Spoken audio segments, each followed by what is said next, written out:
Na live de hoje eu falei sobre divisão e extinção de condomínio e extremação. Tema importante para quem trabalha com direito imobiliário extrajudicial. Antes de você assistir essa live, te inscreve no canal, que vem muito mais conteúdo pela frente. E se puder, dá um like para colaborar com a gente. Bora estudar?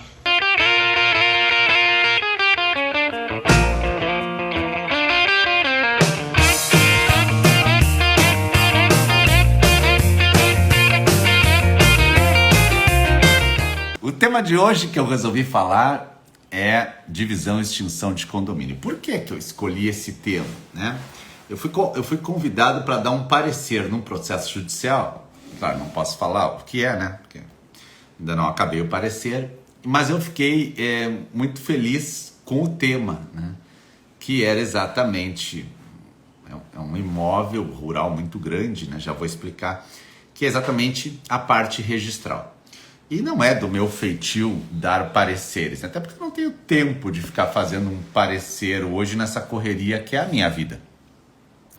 Mas nesse eu me interessei e aí resolvi fazer. Então ontem eu fui ler a matrícula e a matrícula tem 122 páginas. Nossa, que matrícula truncada, né? Uma matrícula com 122 páginas é um livro. É um livro. Você lê um livro de 122 páginas hoje, você lê esse livro aqui em quanto tempo? Então imagina alguém que tem que ler uma matrícula dessas no balcão, né? O cara fica louco, né? Você precisa dar uma olhadinha nessa matrícula para mim, me dizer se tem um ônus? É difícil, né? E algumas matrículas são assim, gigantes. Então elas dificultam uma posição imediata sobre o tema. Você fica com maior dificuldade de achar. Afinal, pegue um livro, né, de 120 páginas e tenta ler hoje à tarde, todo ele, né? Se você estiver concentrado e bem motivado e o livro te agradar, provavelmente você vai ficar ali à tarde lendo e não vai fazer outras coisas durante aquela tarde. Afinal, são 120 páginas. Imagina ler uma matrícula de 120 páginas que você tem que ter toda a atenção em cada registro ou averbação. Doralice falou bem, é uma dissertação de mestrado. Uma dissertação. Pois bem, daí me convidaram para dar então, me contrataram para dar então um parecer nessa matrícula. Por uma questão que aconteceu num dos estados do Brasil e tem uma parte registral interessante. E era uma área grande, gigante, né? Que era de um cidadão. E ele faleceu. E tinha vários filhos, né? Vários filhos. E aí, claro, todos entraram naquela matrícula. Até aí tudo bem, eu tô lendo a matrícula de novo, né? E claro, vocês entraram na matrícula, ficaram em condomínio. Condomínio. Veja, não estou falando que o condomínio ocorreu porque o pai morreu, eles não fizeram inventário e eles estão em condomínio. Isso também seria uma situação. Também seria uma situação. O pai morreu, deixou 6, 7 filhos, todos estão em condomínio na herança como um todo. Tanto que se não fizerem o inventário, aquele imóvel continua sendo arrendado, continua sendo trabalhado, tudo bem. Tem que fazer o inventário uma hora. Pode vender, tudo bem. Exceção, né? Mas nesse caso eles inventariaram e todos entraram na matrícula. E uma galera, né? O pessoal gostava de ter filho, né? Então, a matrícula ficou mais tumultuada, né? Então, saudar o professor Lamana Paiva que entrou aqui agora. Então, eu fui contratado para dar o parecer, uma matrícula de 120 páginas, aonde tinha um proprietário, e ele faleceu e deixou em torno de 6 filhos, todos entraram na matrícula registrando suas partilhas. Quando eu fui dar uma olhada na matrícula, e ainda estou fomentando o parecer, a origem dela não era apenas uma transcrição. Não era não. Eu acho que eram umas 40 transcrições. Umas 40.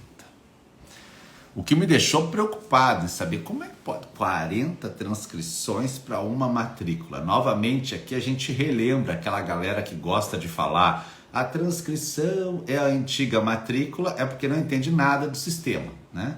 Então, basta ver que 40 transcrições geraram uma matrícula. Por que aconteceu isso, né? O imóvel, na verdade, ele era gigante lá no passado. E o cidadão foi comprando em partes. Mas era um imóvel grandão. Foi comprando e cada vez que ele comprava, ele fazia uma escritura e registrava uma transcrição. Muito legal. E aí? Bom, daí abriu a matrícula com várias transcrições, né? Abriu uma matrícula, ele morreu e aí registraram-se as partilhas. Até aí tudo bem, a gente vai chegar no tema de hoje que é a divisão e extinção de condomínio. Eu estou fazendo a entrada para você, porque eu fui contratado para dar o parecer e eu estou ali em cima desse troço, 120 páginas de matrícula, quer dizer, é um livro, né? É um livro, tem que começar a acordar meia hora mais cedo todo dia para conseguir vencer a matrícula. Até aí tudo bem, né?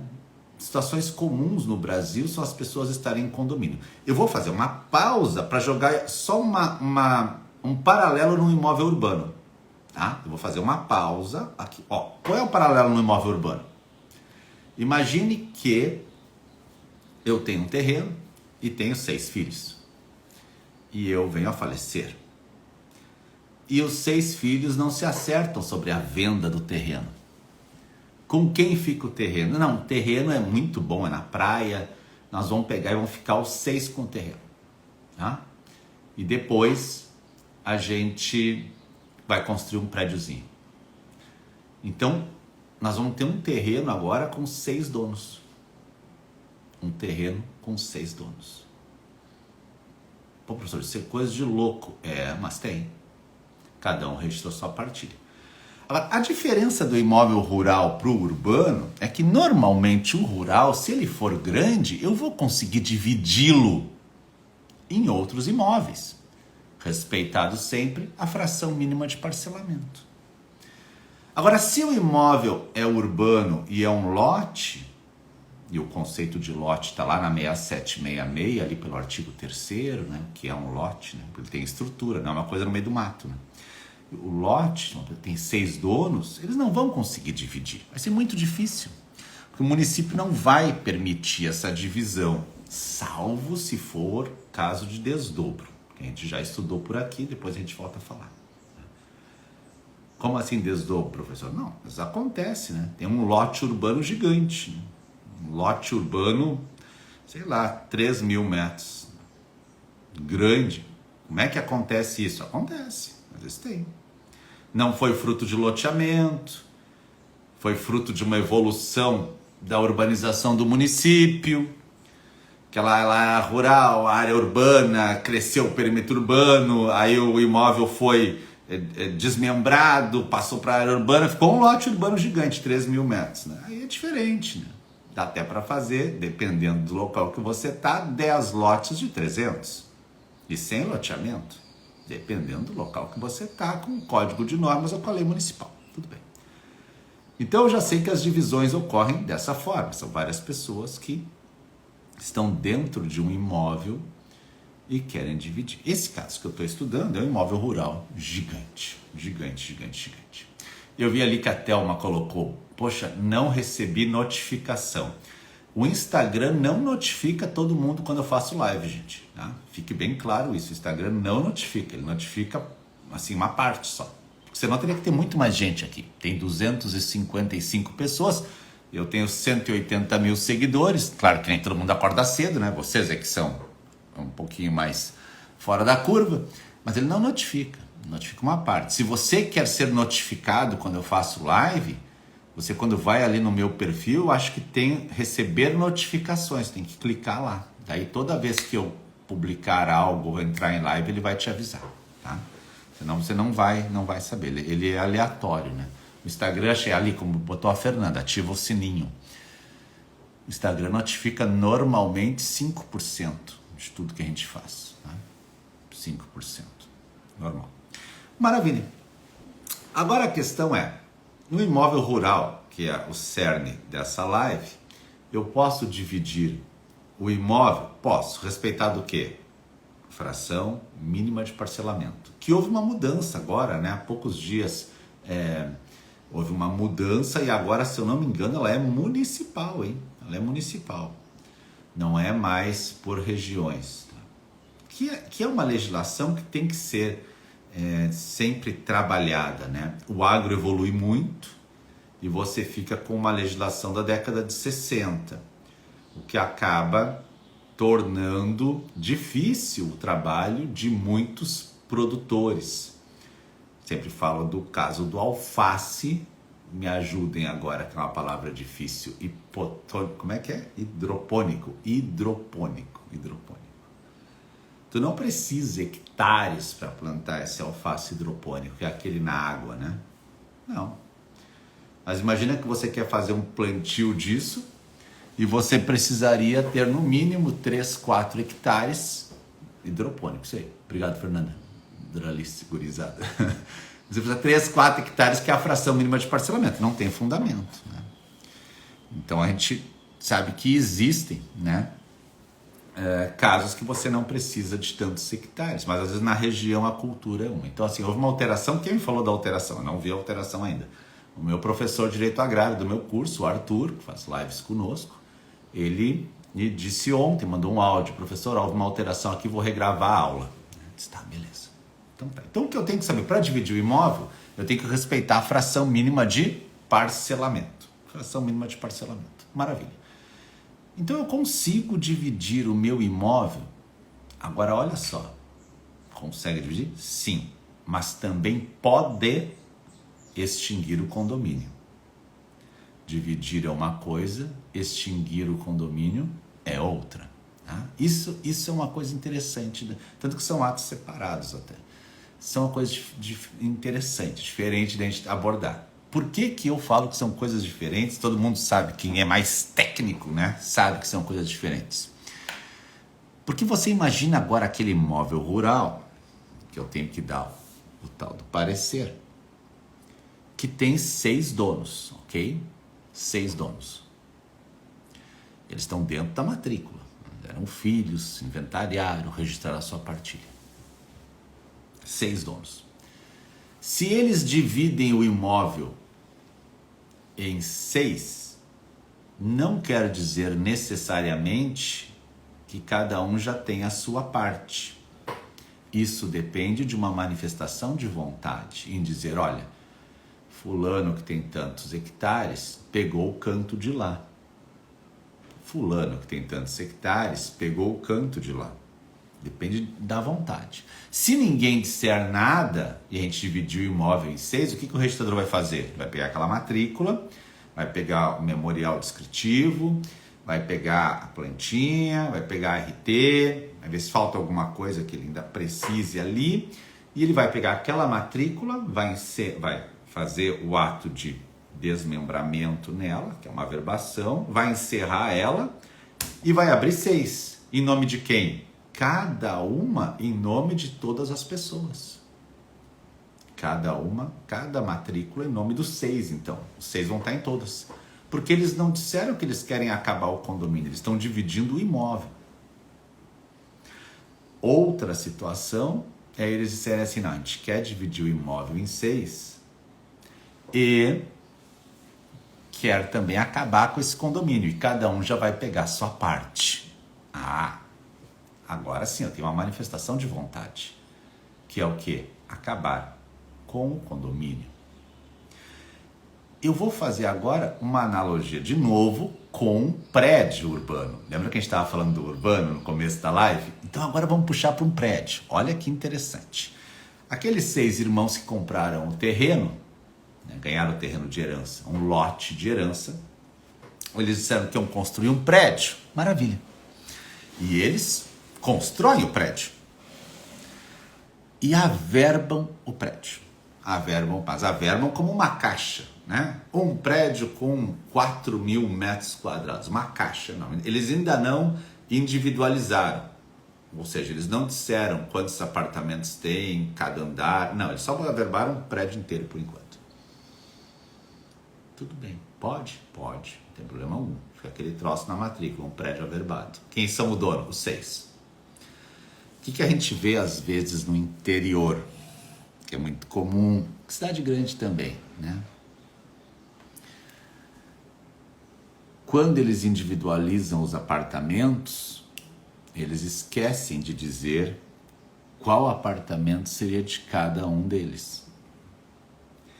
E aí o registrador abre matrícula de 6 apartamentos e cada apartamento em nome das 6 pessoas. Aí começa aquela choradeira, né? Não, mas não era isso. A gente tinha um outro documento aqui que dizia o que era cada um. E aí você vai ver que em alguns lugares, ele já abriu matrícula, já botou as 6 pessoas dentro de cada matrícula, de cada apartamento. Aí você vai ver agora duas soluções para isso. Duas soluções, que o Brasil é gigante e meus alunos me trazem tudo de todos os lados. A primeira solução, o desespero geral, tem que fazer permuta e pagar os ITBIs. Desespero, caos, Armagedon, né? A segunda hipótese, que eu já vi algumas pessoas fazerem, e que eu até assim não concordo, tá? Mas eu já vi e funciona também quando permitem. É uma extinção de condomínio desse caso aí dos apartamentos, tá? Que eu não concordo, discordo, acho que não, acho que depois que as matrículas estão individualizadas não tem mais como fazer, mas eu já vi o pessoal fazer dessa forma aí. Ali o pessoal está colocando, ó, o Enéas, a Keller, permuta, E o custo é altíssimo, né? Por quê? Porque são várias permutas, tá? Então, eu tô só mostrando para você 2 lados. Um rural e um urbano, tá? Vamos voltar aqui. No rural, tinha uma matrícula gigante, que é a que eu estou estudando. Faleceu o pai, ficaram 6 filhos. Maravilha. Se os 6 quiserem dividir o imóvel em 6... eles têm que indicar o que é de cada um. Senão o registrador vai abrir cada matrícula e vai botar os 6 dentro de cada matrícula. Porque cada um tem uma cota, um percentual do todo, né? Então eu tenho, sei lá, 15%. Tu tem 15, tem 15, tem 20. Então a gente vai botar eles dentro de todas as matrículas. No urbano, fiz a analogia para você ver. Pode ser que se averbe o prédio, tá todo mundo dono do prédio. Agora eu vou individualizar os apartamentos. Já indica o apartamento tal é do fulano, tal é do fulano. Pergunta do milhão. Quando faz essa indicação do que é um, do que é o outro, de quem que é aquela área, de quem que é esse apartamento, de quem que é esse, existe ou não existe pagamento de impostos? Pergunta do milhão, hein? Pergunta do milhão. Existe ou não existe pagamento de impostos aqui? Pergunta do milhão. Já estamos chegando a 300 pessoas na live. Por que essa pergunta é a pergunta do milhão, né? Porque sempre foi um grande debate isso e nem sempre na divisão os imóveis têm a mesma avaliação. Olha a frase. Nem sempre na divisão os imóveis têm a mesma avaliação. Vamos pegar agora de novo os 2 casos que a gente está vendo.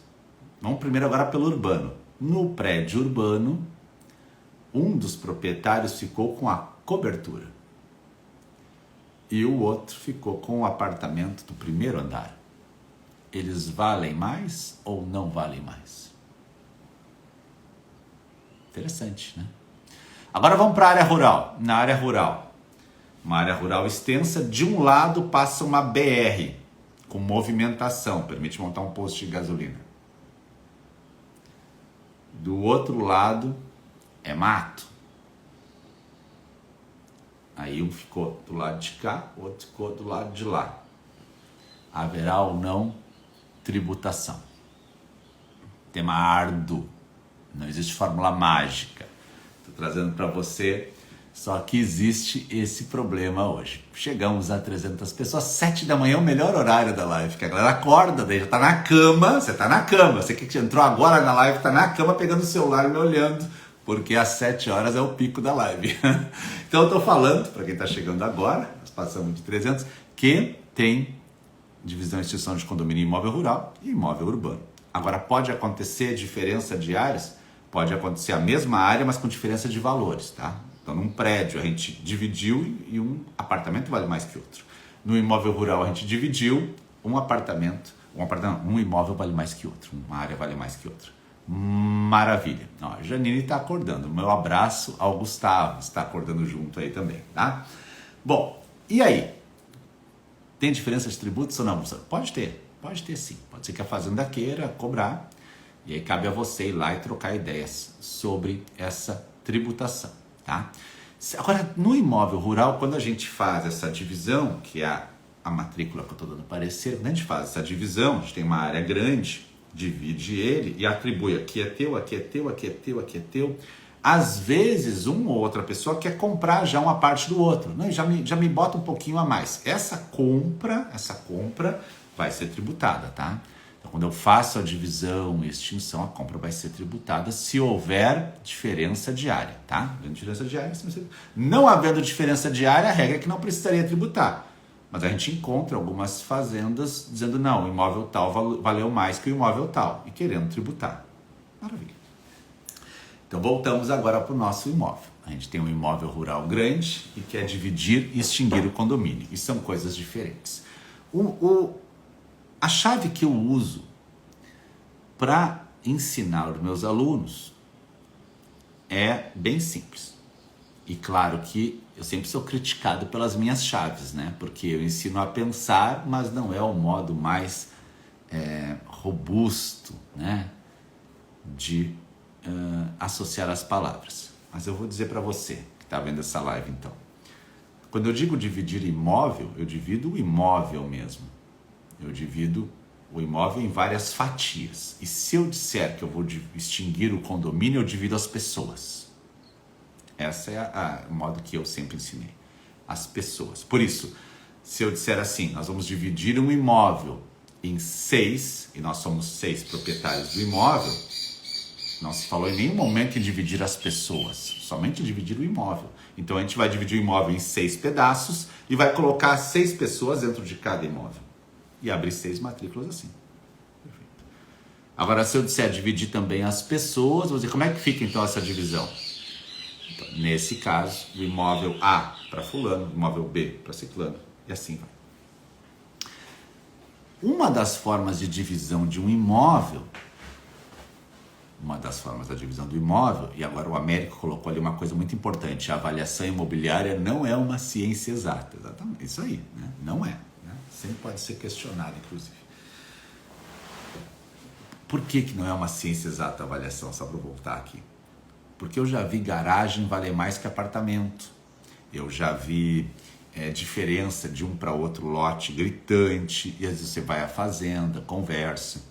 Então, às vezes o TCMD é muito alto de alguns imóveis, você vai lá conversar. Então, não é uma coisa exata. Não, é esse o cálculo, não. Cuidado com a avaliação. Mas uma das formas de divisão é a extremação, que agora se diferencia da divisão propriamente que eu estava explicando. Professor, mas naquela divisão que o senhor está falando, quem que assina a divisão? Antes de eu chegar na extremação. Quem assina a divisão são todos os proprietários. Então, se nós temos 6 proprietários numa matrícula, e aí a gente quer dividir o imóvel, os 6 assinam. Professor, mas poderia um dos proprietários apenas querer dividir seu imóvel? Por exemplo, nós temos a matrícula grande, gigante, essa que eu estou lendo, e tem 6 proprietários. Mas um deles quer retirar a sua área dali para ter uma matrícula própria e oferecer em garantia no banco. Pode? Pode. E nesse caso, ele vai fazer uma divisão do imóvel com extinção do condomínio, mas tudo parcial. Tipo, pessoal, eu vou tirar o meu imóvel, tá? Vocês concordam? Não, tudo bem, pode fazer. Então tá, minha área eu medi é essa. A gente tem que medir o que sobrou, né? Porque o que sobrou vai ficar em nome dos 5 e o que eu vou tirar vai ficar só no meu nome. Então a gente vai fazer uma divisão e uma extinção só daquela parte. Vai tirar. A matrícula mãe fica lá, o remanescente medido, e a gente tira uma parte e abre uma matrícula nova. A gente dividiu e extinguiu o condomínio. É parcial. Todos assinaram. Todos assinaram. Isso na divisão de condomínio, todos assinam. Ah, professor, um é falecido, né? São variáveis, claro. Né? Um é falecido, os herdeiros assinam, o inventariante assina. Ah, um tem menor, né? Menor de idade, faleceu, deixou um filho menor, né? Duplo entendimento, né? Alvará judicial. Ou Como os pais têm o usufruto dos filhos, o pai assinaria. Ah, mas eu acho que o pai não deve assinar, porque divisão de imóvel é um caso de disponibilidade. É uma das correntes. Tá. Voltei para cá. Tudo isso a gente pode ver sempre detalhado. É uma live de 4 horas, né? Na extremação é diferente. As palavras já são diferentes. E extremação é com S, não é com X, né? Apesar de alguns códigos de normas estarem com X, agora todo mundo vai abrir seu código de normas para ver, mas ela é com S a palavra, tá? Não é que eu extremei com X, tá? E a extremação ela é diferente. É diferente. A extremação, ela está prevista primeiro no CPC, como uma ação própria. Uma ação própria. Tá? Uma ação própria judicial. O que alguns códigos de normas fizeram? Olha, vamos trazer isso para o extrajudicial também. E adaptaram na melhor forma. Qual é a forma que tem em alguns estados? Os confrontantes de um imóvel em condomínio,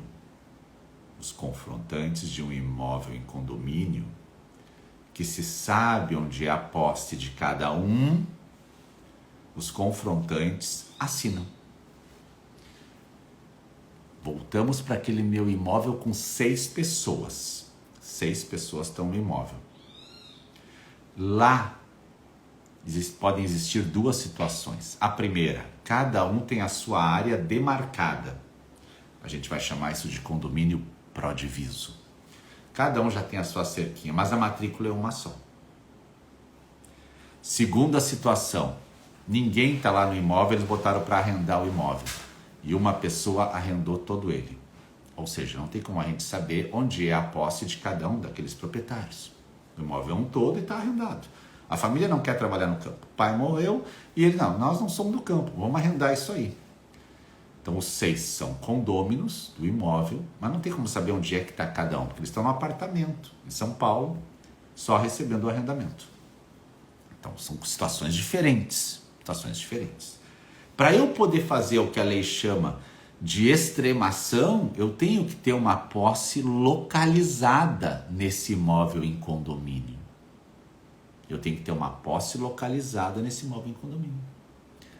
E aí eu digo, pessoal, a minha área é aqui, todo mundo sabe, né? Sim, a tua área é aqui, a minha ali. Então tá, eu quero puxar o meu imóvel com uma matrícula própria. Mas eu não quero fazer divisão, extinção de condomínio, porque tem muita gente. E um dos nossos irmãos já faleceu, e a gente não se dá com a cunhada, e ela ainda tem mais 3 filhos, é uma confusão. Mas ela está lá na outra ponta do imóvel. Ela não faz confrontação aqui com a minha cerquinha. Nós estamos todos dentro da mesma matrícula, mas ela não está confrontando necessariamente comigo aqui. Ela está na outra ponta do imóvel. Tem como eu separar o meu imóvel para uma matrícula própria sem pegar a assinatura da cunhada? Vou fechar minha persiana um pouquinho, porque o sol reflete essa hora aqui. Essa é a pergunta. Essa é a pergunta-chave. Tem ou não tem? Tem. Nos estados que permitem a extremação, tem. E daí, o que a gente faz? Ele vai medir, a minha área é essa aqui, eu estou dentro de uma matrícula grandona, né? E quem confronta comigo são esses meus irmãos aqui. E eles vão assinar concordando que eles são os confrontantes. Olha essa palavra como é importante no registro de imóveis, gente. Essa palavra no registro de imóveis é mega importante. Confrontantes. E aí eu consigo retirar o imóvel daquela matrícula e abro uma matrícula própria. Tudo é declaratório aqui, né? Todo mundo declara. Normalmente se faz uma escritura declaratória para se extremar o imóvel, se localizar o imóvel. E abre uma matrícula própria. Perfeito.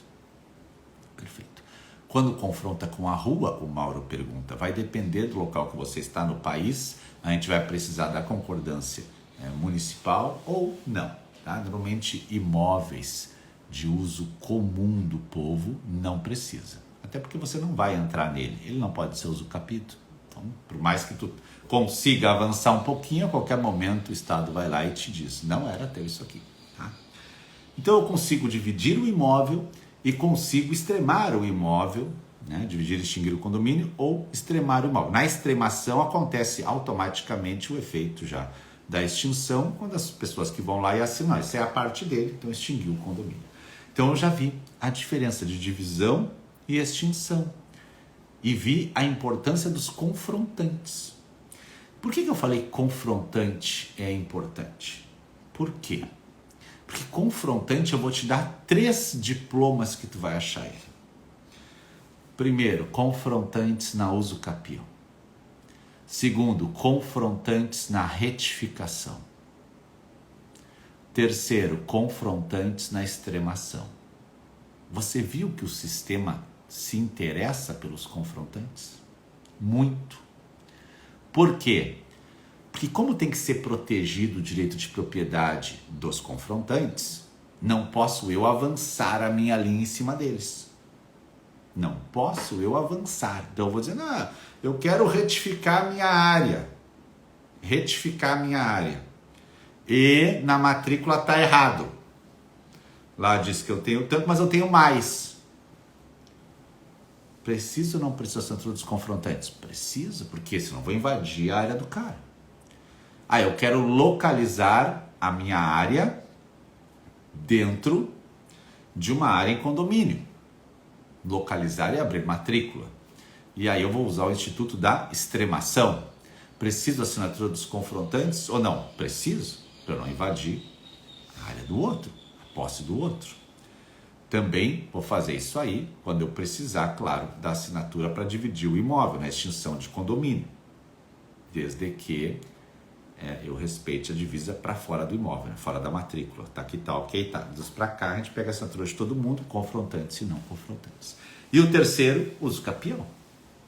Uso capião precisa de assinatura de confrontantes? Precisa. Salvo quando eu respeito as divisas do imóvel para fora. Tipo, o que é isso, professor? Falou muito rápido.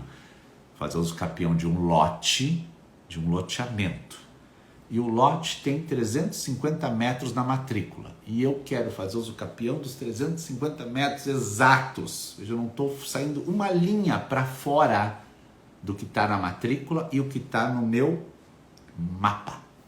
É mapa disso? Mapa parece do tesouro, né? Não precisa assinatura. Eu tive uma uso capião que deu 2 centímetros de diferença nas confrontações de um lote urbano.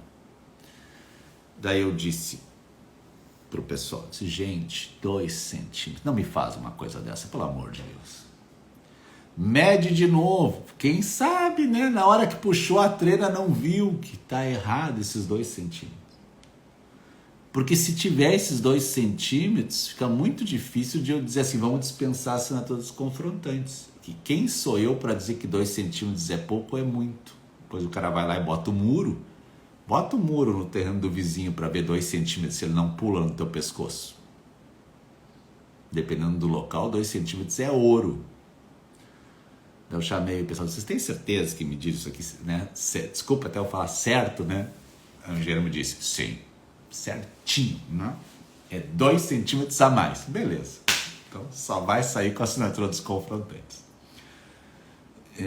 Aí depois veio uma estratégia, né? Mas aí já tinha dado o negócio. Eu não posso fazer então bem certinho e depois eu faço a retificação. Mas agora não, agora já foi, agora já virou o barco, agora não tem mais como salvar ele. Agora nós temos que nadar agora. Então veja como confrontante é importante. Eu vou encontrar confrontante. Estamos com 360 pessoas aqui, muita gente acordada hoje. Com os confrontantes lá em retificação, lá em extremação, lá em retificação. Aí eles me perguntam, não tem tolerância? A lei não diz, poderá o registrador tolerar uma metragem mínima. Ela não fala, por isso que você encontra um formalismo em várias notas devolutivas. Não há margem para isso. Existe uma margem de tolerância, às vezes, na certidão negativa do INSS em relação à averbação de construção. Um detalhezinho mínimo, existe uma tolerância, sim. Mas existem casos que você não tem essa margem. E o registrador está atrelado à norma. Está atrelado à norma. Tá? Então, o que a gente está vendo hoje aqui é divisão do imóvel e talvez a sua extinção de condomínio. No caso esse que eu estou estudando para dar o parecer nessa matrícula, é interessante porque aconteceu num estado do Brasil, o cidadão estava em condomínio, lembra que eu falei dos 6? 6 estava numa matrícula rural em condomínio, o pai faleceu, ficaram 6. Ele mediu a área dele, fez um gel, não pegou a assinatura de ninguém e levou ao registro de imóveis. E no registro de imóveis, o que aconteceu? No meu entender, o registrador deveria ter exigido a assinatura dos confrontantes, ou de todos da matrícula. E o registro de imóveis, não vou dizer qual é o estado, abriu matrícula, sem assinatura do pessoal, direto, com base no requerimento. E agora, é claro, agora tem uma ação judicial discutindo isso. Muito legal, né? Muito legal. Por quê? Porque os outros que estão na matrícula, os outros 5, não concordaram com a área que ele tirou. Não, mas vem cá. Como é que tu tirou essa área e não falou com a gente? Não, eu medi, levei no registro de imóvel e tirei. Não, mas a gente tinha que ter concordado. Mas o mais louco disso, é que ele tirou a área, sem falar com os outros, abriu matrícula para ele e ele já vendeu a gente. E já foi registrado na matrícula compra e venda. Olha que legal. Aí, claro, deu problema. E a discussão é boa. Eu tenho que dar um parecer sobre isso. Eu estou olhando e dizendo, mas não pode. Será que o colega fez isso mesmo? Tentando achar uma forma, né? E o cara que comprou agora? Será? Agora, dica para você, né, que é meu aluno. Será que ele tá de boa fé? Tá. Viu a matrícula. E será que a gente não deveria, quando vai olhar o imóvel, consultar a matrícula anterior? E aí, é um trabalho interessante porque você pega uma matrícula, às vezes novinha, né? Nossa, a matrícula tá novinha, bonitinha, tá ali o cabeçalho, tá ali o nome do proprietário. Foi aberta no passado. Embaixo sempre vai estar origem.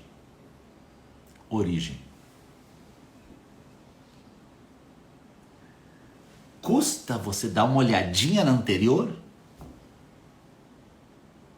É tão difícil assim? A gente sabe do princípio da continuidade, né? Então, se eu peguei a matrícula, eu passo o olho nela, eu vejo ele anterior, ou origem, matrícula tal. Vou lá dar uma olhada, só para ver se está ok. Muitas vezes acontece essas coisas em doações, né?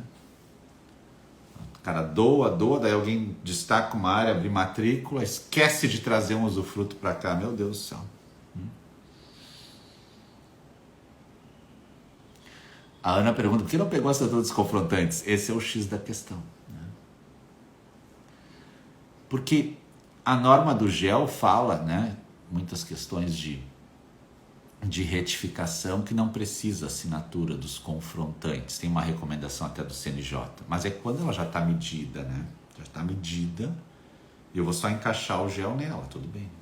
Agora, no caso de uma divisão do imóvel, um destaque do imóvel, vou destacar uma área, me parece muito injusto eu não conversar com os outros condôminos, né? Muito injusto. Agora, quem adquiriu, na situação de hoje, qual é a posição dele? Qual é a posição dele? Ele está dentro do condomínio ou não? A Lovati pergunta, a certidão vintenária mostraria isso? Quando a gente pede 20 anos do imóvel, a gente enxerga muita coisa, com certeza, né? Com certeza. Agora, quem adquiriu estaria dentro do condomínio ou não? É interessante, né? Saber se ele está... Porque ele está lá na matrícula separada, mas se aquilo ali está irregular, aquela área teria que voltar para a matrícula mãe, me parece que a pessoa está dentro do condomínio. Mas ele comprou individualizado. Muito legal, né? Para você ver como existe pedreira por todo o país. Todo o país. Sempre vai ter pedreira. Sempre tem uma margenzinha que pode acontecer algo. E a gente precisa todo dia estudar um pouquinho, saber um pouquinho, conversar lá na comunidade secreta. O pessoal que é meu aluno, que está lá na comunidade secreta, sabe da riqueza de dados, informações. Por quê? Porque a gente vai trocando experiência. Uma aluna ontem me mandou mensagem: professor, eu estou muito feliz com o curso, só que eu não tenho experiência. Eu disse: aprende com quem tem. Vai na comunidade secreta, vai lendo, vai vendo, que tu vai interagindo. Uma live como essa de hoje, tem 367 pessoas agora, ela te traz um caso prático que te faz pensar. É diferente de um caso abstrato, que te faz criar uma imagem que nem sempre vai ser fácil. Então, toda vez que a gente traz um caso verdadeiro, você fica pensando, né? E esse pensar é que desenvolve um raciocínio de expert, os meus experts em registro de imóveis. Lisene falou a chave. E o direito de preferência? Perfeito, é isso.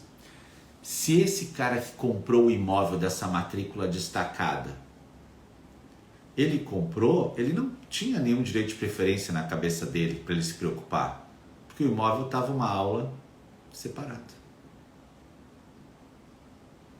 O imóvel estava numa matrícula separada.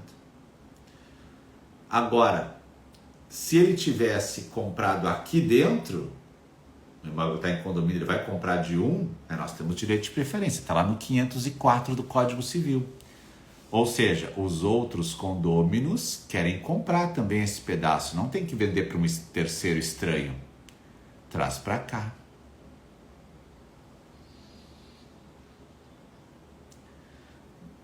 O Giovan colocou: comunidades secretas são casos lá que não acabam mais. Claro, se é meu aluno, está lá dentro da comunidade secreta, tu passa o dia vendo a prática, que é o que vai te dar o alicerce, né?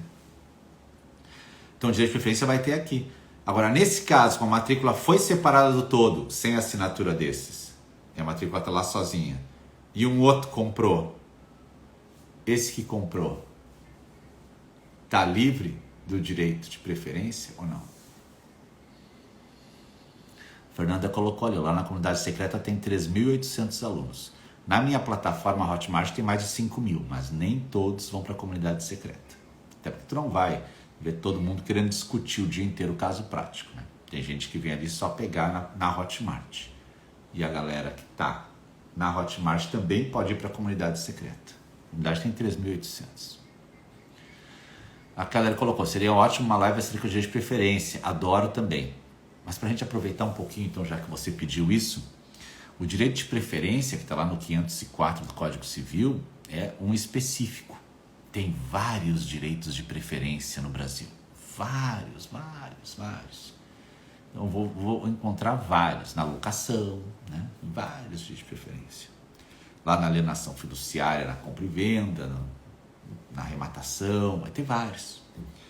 Agora, esse que eu estou falando é em condomínio, e não é condomínio edilício, né? A galera está num condomínio e um quer vender. Na herança também tem. Papai morreu, deixou 4 filhos. Todo mundo tem uma cota da herança. Ah, eu quero vender minha cota. Tem preferência ou não tem? Tem desses. A questão é, eu posso vender sem falar com eles? Ou não posso vender? Preciso da assinatura. Essa é a chave. A mesma coisa do condomínio é a mesma coisa da herança. Tanto que um fala, aplica-se a regra da herança no condomínio e no condomínio na herança. Enquanto não foi partilhada a herança. O que ela diz? tem um direito de preferência de 180 dias, 6 meses. Então, se os meus irmãos, ou os meus condôminos, né? Irmãos no caso de não estar inventariado, condôminos no caso de todo mundo estar na mesma matrícula.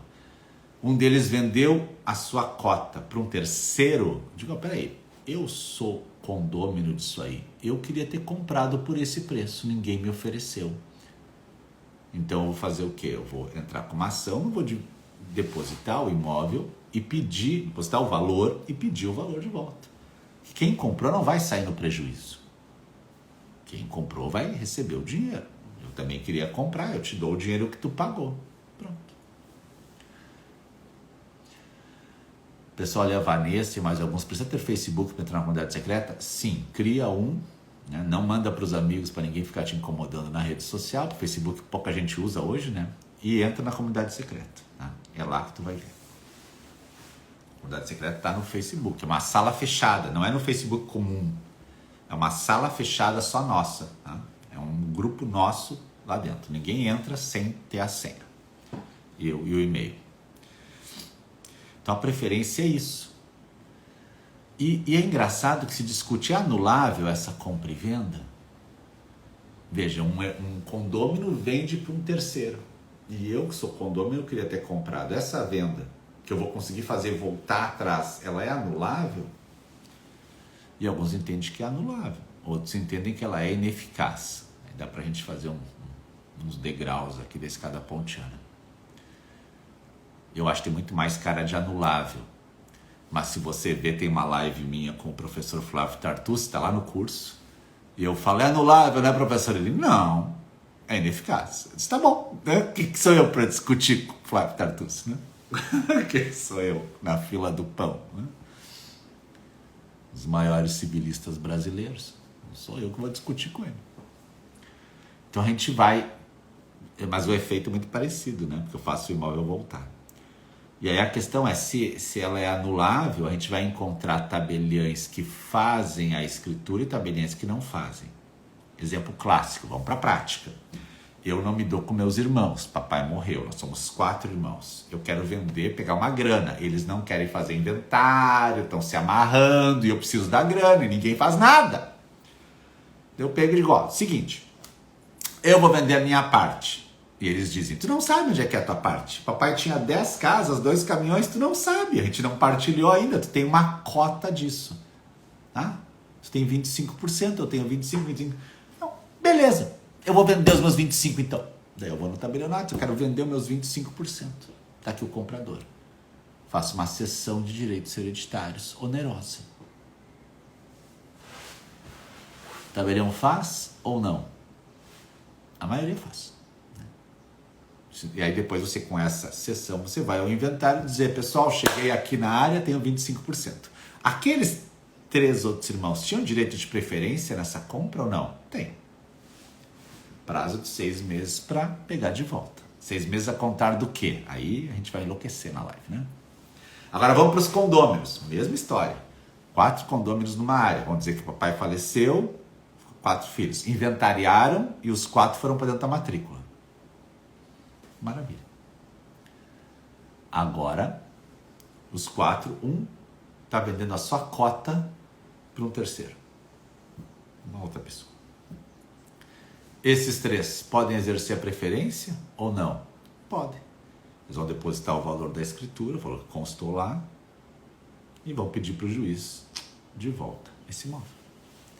Tem tabelião que faz escritura de compra e venda diária em condomínio sem assinatura dos outros condôminos? Tem. E tem tabelião que não. Ali a Adriana colocou, aqui não lavro. Isso aí. É entendimento. Assim como o juiz tem entendimento, tabelião e registrador tem entendimentos. É isso que acontece. A gente tem que entender o entendimento do profissional que está na sua cidade. Por que ele não lavra? Porque quer evitar problemas. Ali a Cláudia colocou, aqui não, isso aí. Quer evitar problema, porque vai dar choradeira, quer evitar. Mas a lei não proíbe. Ela diz, se for realizado e registrado, abre o prazo, então, para conseguir essa reversão. É que nem compra e venda de pai para filho. Eu quero vender para o meu filho, os outros filhos têm que assinar. Ah, e se não assinam? É nulo ou anulável? Anulável. E aí, pode fazer escritura ou não? Você vai encontrar as duas correntes. Tem gente no Brasil que diz assim, ó, faz a escritura, porque a lei diz, depois de registrada, tem 2 anos para anular. Então, pode fazer. E outros vão dizer, não faço. Por quê? Porque pode ser anulado, então não quero fazer. É isso. A gente tem que conhecer o entendimento do notário e do registrador. E às vezes, né, eu já mudei de entendimento, né? A parte me trouxe, eu disse, não. Aí ele veio, posso conversar? Eu queria explicar melhor isso aqui. Ele disse, não. Ele não está errado, né? Como diz um amigo meu, não está certo, mas também não está errado, né? Não tá certo, não está errado, né? Mas essa questão que antes pediram sobre preferência é isso. Ele é tema espinhoso? Claro. Claro. Até como a Renata colocou, ninguém quer ter um ato anulado. Assim como o juiz não gosta que reforme a sua sentença no TJ, registrador e notário também não gostam que venha uma ordem judicial, anula o registro, anulo a escritura. Pô, coisa ruim, né? Coisa ruim. Então a tendência é evitar qualquer ato que vai gerar anulação. Por isso que a gente encontra a divergência. Espero que você tenha gostado da live, espero que tenha aproveitado. Vou me despedir com essas 347 pessoas por aqui. Beijo pra você, fica bem, fica com Deus. Até mais. Tchau, tchau.